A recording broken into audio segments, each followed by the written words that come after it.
Today I'm going to be speaking to you about a homicide followed by an officer-involved shooting that took place in our city. I want to stress that we're in the early stages of this investigation. Some of the facts that I'm going to relay today may change a bit, but this is the best information we have at the time. But in order to be transparent with the community, I want to give an update.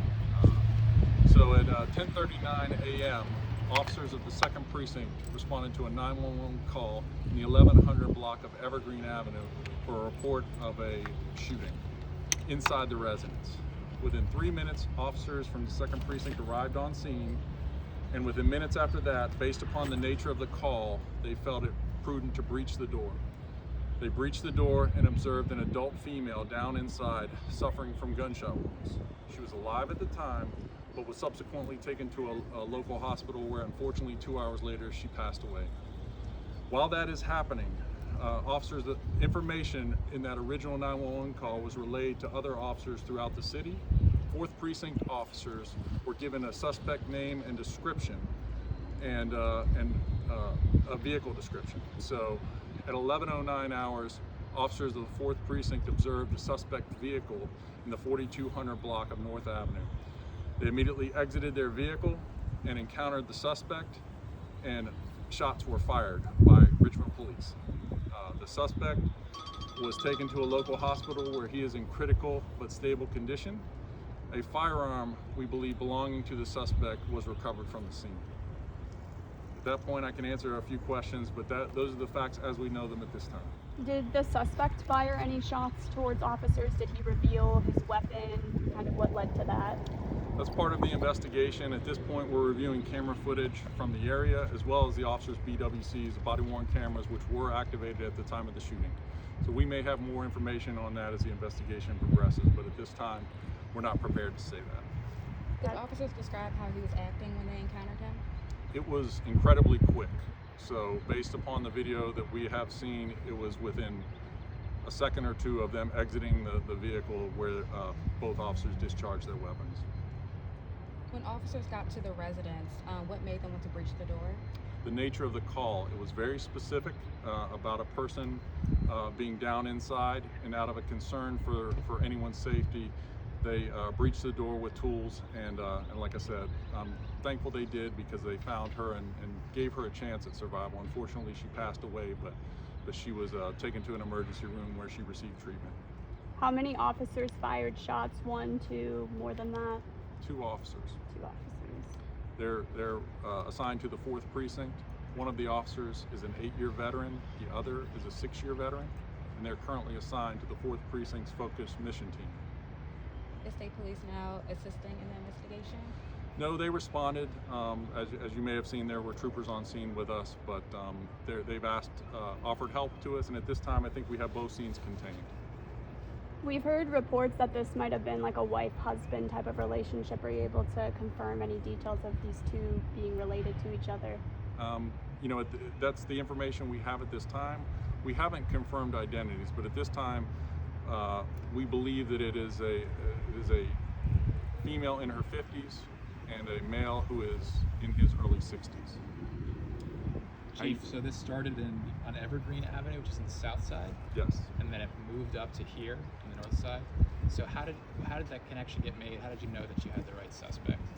We had the 911 call, as I said, was very detailed. We had a very descriptive information about the vehicle, including the tag. So the officers were sure they had the right vehicle at least. And when they encountered the suspect, they discharged their firearms after the encounter. So they identified him by the vehicle he was in? Yes. And just confirming that again, so you are confirming that it was a husband and wife relationship, or that's still up in the air? Still up in the air. Okay. I can just tell you that it was definitely an adult female and definitely an adult male. We believe the female is in her 50s and the male is in his early 60s. We've also, I think, heard some reports that this might be tied to the Henrico triple shooting where the suspect died in North Carolina. Are you able to make any of those ties yet? Or? Not yet. Are you looking for anybody else? Did you have everybody? At this point, we have no information that the public's at risk, and we're not looking for any other suspects. Where exactly in this area did officers encounter this suspect? Right back there. So where you see the flashing lights with the big box truck. The white truck, like Pizza in the Grove. shopping center? Yeah. Okay. Chief, one quick question for you. Did the officers say whether or not the suspect brandished his weapon? I know they recovered a weapon, but he's in a car, right? So you imagine he's in whatever seat in the car. Did he point a gun out the window? Did he do something else? I mean, or did they just ID him by the license plate and then shoot him? That's still part of the investigation. We'll have more. I'm not prepared to say that, except we have reviewed video camera at the scene, and detectives are reviewing their body-worn cameras and attempting to talk to the officers at this time. Is the body-worn camera going to be released at some point? That'll depend. We're going to have a conversation with the Commonwealth's Attorney's Office. The suspect is still alive, and hopefully will survive this encounter, and hopefully be put on trial for this incident. So that's all evidence in that case. Where did the suspect get hit? I'm not sure, and not prepared to discuss it. With the investigation going on now, are the two officers, are they on suspension, or is kind of how's that working? We will be placing them on paid administrative leave at this point, which is our standard practice for any officer that uses force and deadly force in this circumstance. Are you able to let us know how many shots were fired? That's still part of the investigation. It's unclear at this point. Can you clarify, was he shot inside the car or outside of his car? He was outside of his car. And I should say too that the officers immediately after securing the suspect started rendering aid to his wounds before the ambulance came and took him off scene. Can you say anything to some of the residents who were talking to us and had concerns? You know, just the nature of the whole deal. What can you tell the people? Right. I'm sure it was a very frightening encounter, and we just want to let them know that that there is no ongoing threat at this point that we're aware of, and we're sorry for the stress that they're under. We know that this is a challenging time for them, and we know that there were plenty of people outside, and if they saw something, we'd ask them to call us as well. We're conducting a canvass right now. We're recovering other video sources of evidence and talking with folks who may have witnessed this. So anyone can obviously call Crime Stoppers if they want to remain anonymous, or they can call us directly at 911, and we'll have a detective speak to them.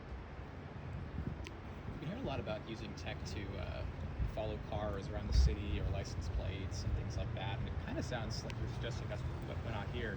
I wonder if you could say a little bit about the power you have now to find people a little faster using this kind of software, and if that was something that played a role in this case.